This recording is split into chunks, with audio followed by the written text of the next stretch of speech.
Vamos orar, irmãos. Pai querido, te louvamos por mais esse dia, mais essa semana que o Senhor nos concedeu, ou tem nos concedido na tua presença. Obrigado, Senhor, pelo teu cuidado, pela tua proteção, os teus inúmeros e incontáveis livramentos, as tuas misericórdias ricas, como sempre, que têm se renovado a cada manhã sobre a vida de cada um de nós. Louvado seja o teu nome por todas estas dádivas. E nesse instante, ó Deus, em que mais uma vez iremos olhar para a tua palavra, que o Espírito Santo, o Espírito da verdade, possa guiar os nossos corações, captar a nossa atenção e nos mover em direção à tua vontade. Tenha misericórdia de nós. É o que nós pedimos em nome de Jesus. Amém. Romanos capítulo 11, verso 1 ao 10. Romanos 11, verso 1 até o 10. Pergunto, pois, terá Deus porventura rejeitado o seu povo? De modo nenhum. Porque eu também sou israelita da descendência de Abraão, da tribo de Benjamim. Deus não rejeitou o seu povo, a quem de antemão conheceu. Ou não sabeis o que a Escritura refere a respeito de Elias, como insta perante Deus contra Israel, dizendo: Senhor, mataram os teus profetas, arrasaram os teus altares, e só eu fiquei, e procuram tirar minha vida. Ele disse, porém, a resposta divina: reservei para mim 7.000 homens que não dobraram os joelhos diante de Baal.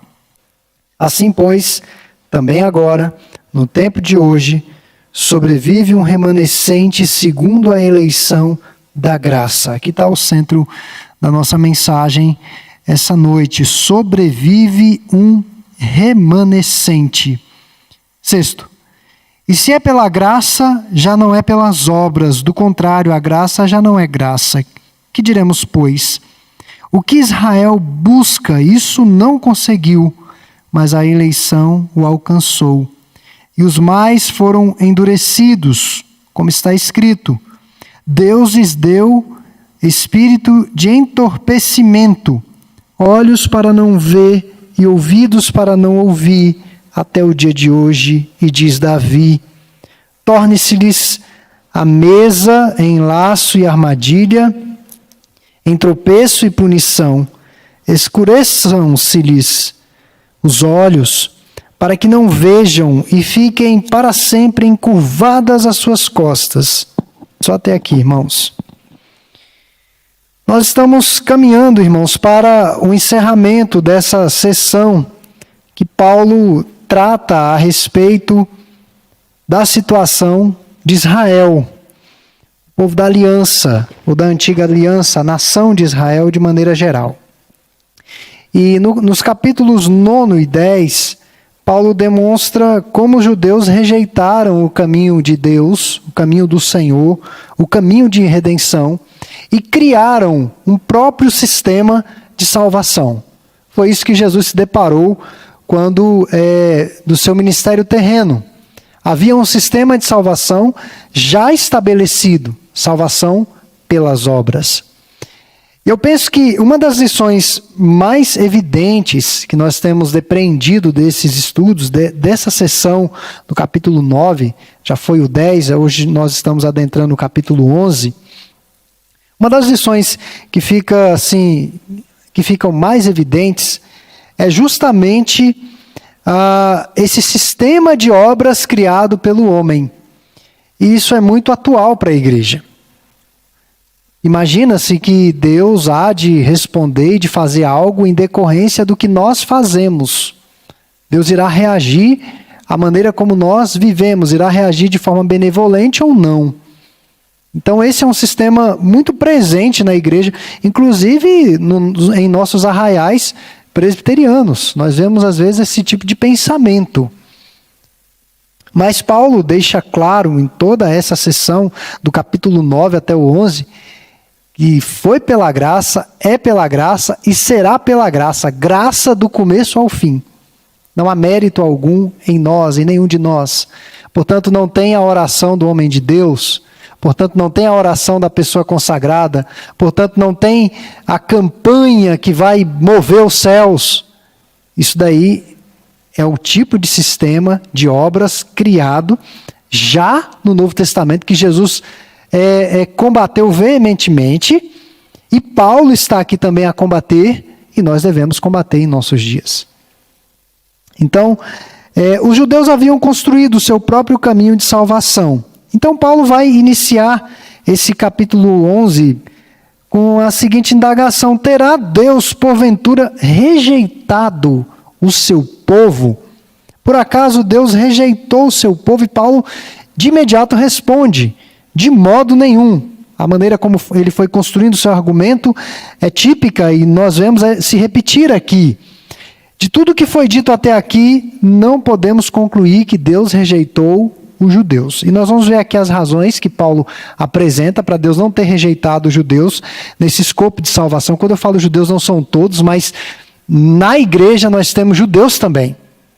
E Paulo dá a primeira demonstração, logo aí no verso 1, ele diz: porque eu também sou israelita, da descendência de Benjamim, da descendência de Abraão, da tribo de Benjamim. Ou seja, Abraão, patriarca da fé, e Benjamim, que das duas tribos, Judá e Benjamim, as duas tribos mais leais ao Senhor, fiéis ao Senhor, alvos do pacto, da promessa. Jesus descende da tribo de Judá. Então, Deus não rejeitou os judeus, porque o próprio Paulo, que estava escrevendo essa epístola, era judeu.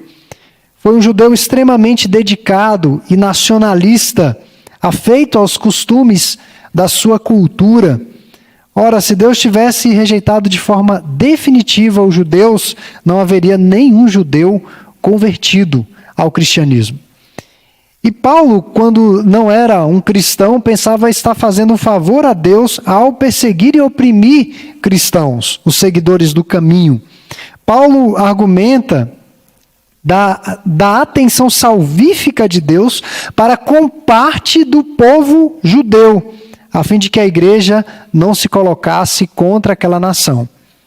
Os irmãos vão ver na história que os judeus sofreram muito, sempre sofreram. Uma nação que sempre sofreu preconceito, sempre foi perseguida. Hitler tentou praticamente destruir aquela nação, sempre foi alvo de muito ódio. E Deus não queria que a sua igreja tivesse raiva dos judeus, da nação de Israel.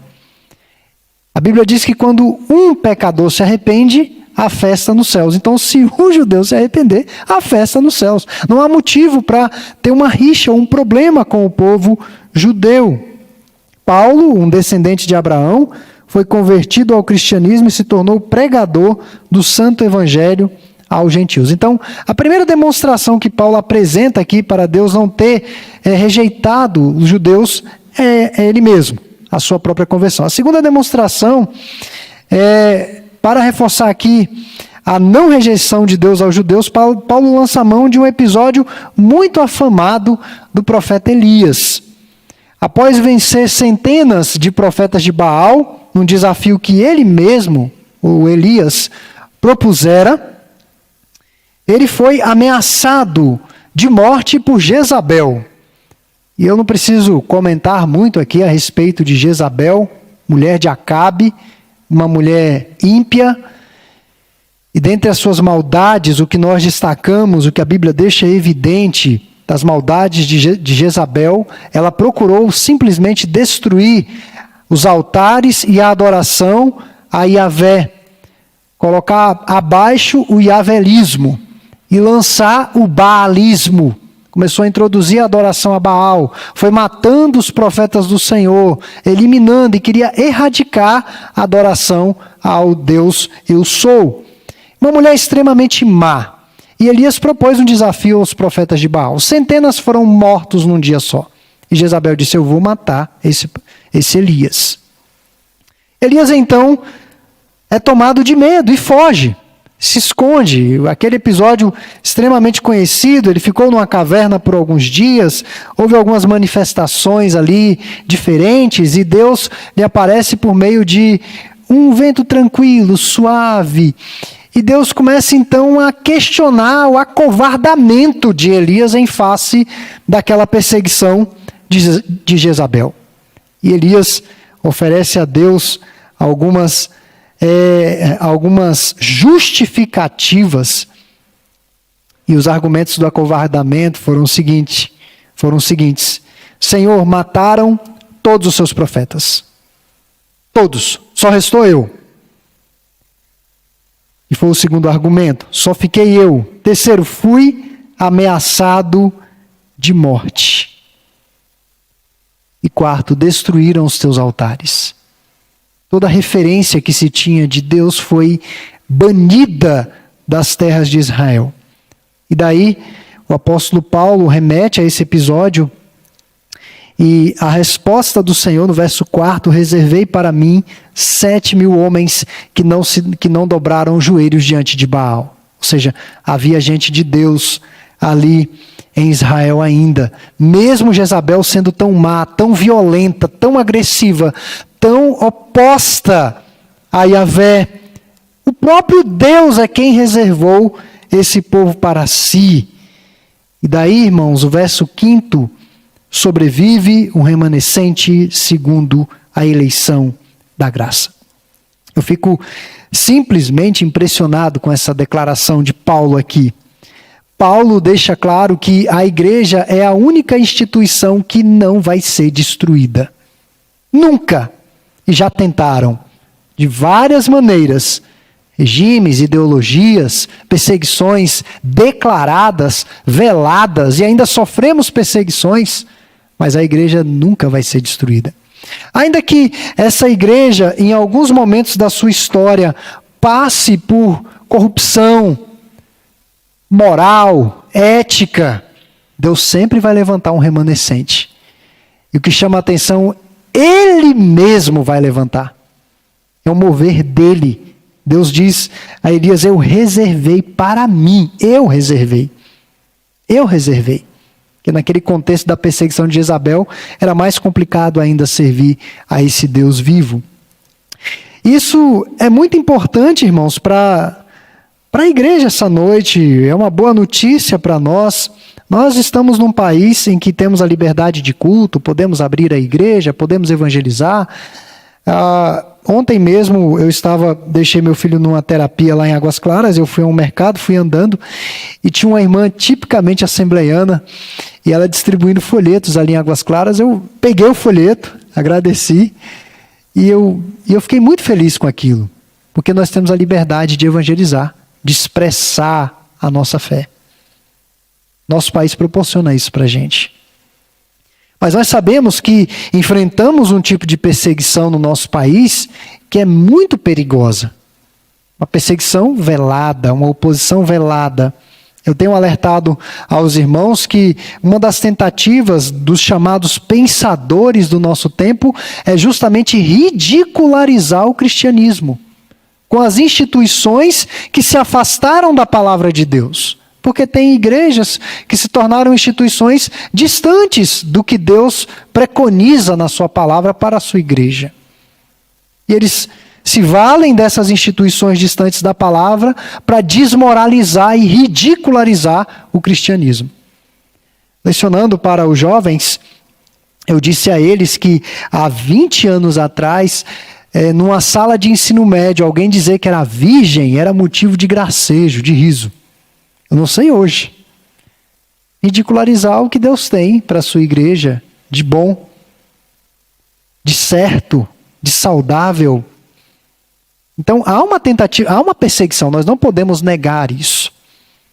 Mas a igreja, quando sofre perseguição, é sinal de que Deus está cuidando dela e a igreja está no mundo para sofrer essas perseguições e essas retaliações. Não foi diferente no primeiro século, não foi diferente nos séculos que se seguiram.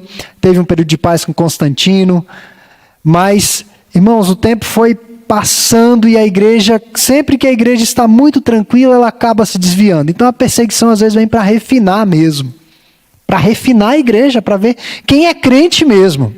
Quem está disposto a sofrer até as últimas consequências. O fato é que Deus reserva o seu remanescente, segundo a eleição da graça. Terceira demonstração, verso 5 adiante, Paulo faz uma aplicação aos seus dias. Mesmo que a nação tenha rejeitado o Messias enviado, Deus reservou o remanescente fiel.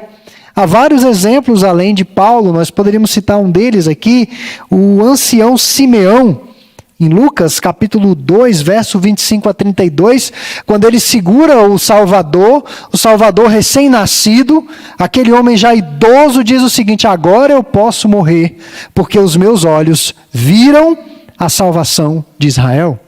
Um judeu, um idoso.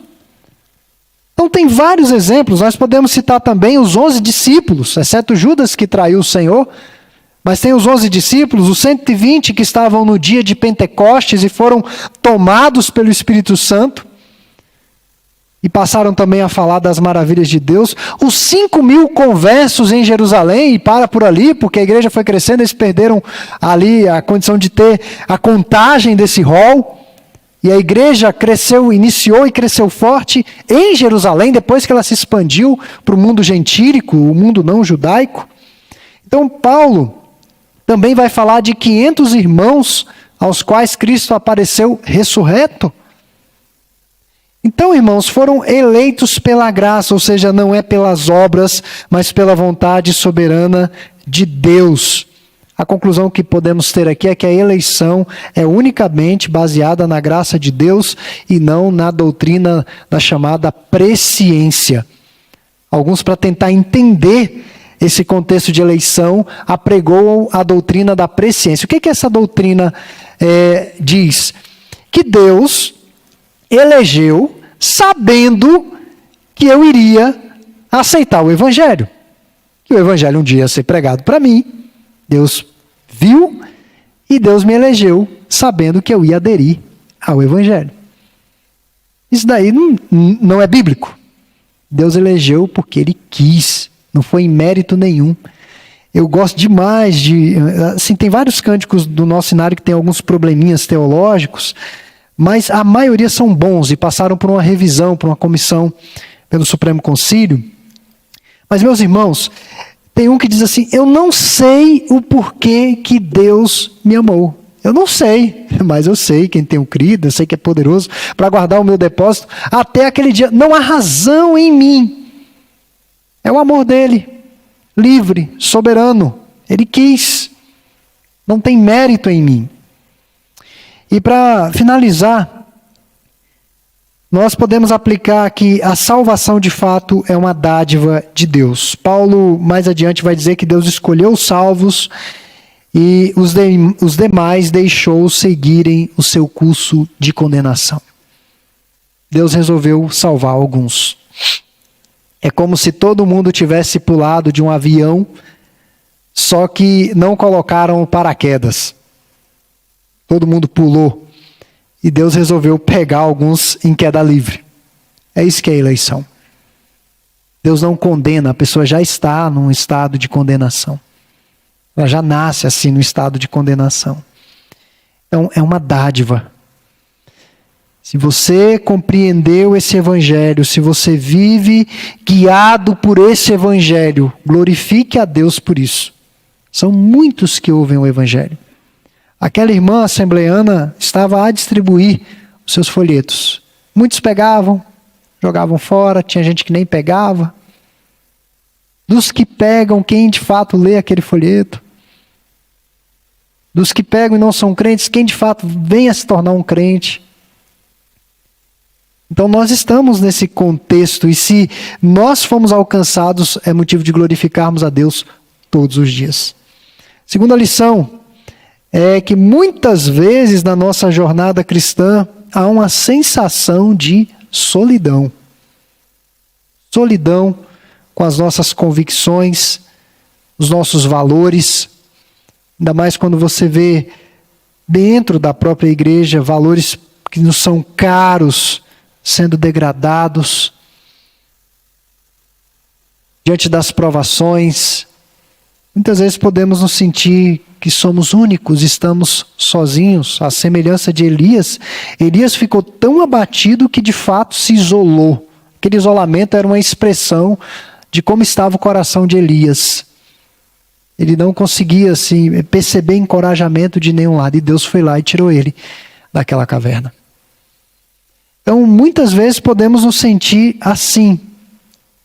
E em alguns contextos, ser cristão é algo solitário. Seja num contexto de trabalho adverso, onde há corrupção, seja numa família em que há uma crise muito grande nos laços familiares. Então, em alguns contextos, ser cristão é algo solitário mesmo. Mas graças a Deus que temos a igreja. Nós não estamos sozinhos. Há milhares de cristãos fiéis espalhados pelo mundo, levando a boa nova, pessoas às quais esse solo da terra não é digno das suas pisadas. São vários crentes. Então nós temos de glorificar a Deus por isso também. Então que o Senhor, irmãos, possa aplicar essas instruções aos nossos corações. Nós estamos caminhando para o encerramento do capítulo 11. Adentraremos o capítulo 12, que já é bem prático. Nós vamos sair desse campo teórico que por vezes é espinhoso, complicado, de difícil entendimento, interpretação, às vezes é assim truncada. Talvez hajam muitas dúvidas e é bom que elas existam. E terminando a pandemia, nós vamos voltar ao nosso sistema anterior, que a igreja pode participar, perguntar, né? Eu digo terminando assim, a gente voltando ao sistema antigo de reuniões semanais, mas eu espero que essas explicações que têm sido exaradas desse púlpito estejam elucidando pelo menos parte dessa epístola que nos é muito cara. É uma epístola fundamental para o entendimento da fé cristã. Então que Deus aplique essas palavras ao nosso coração.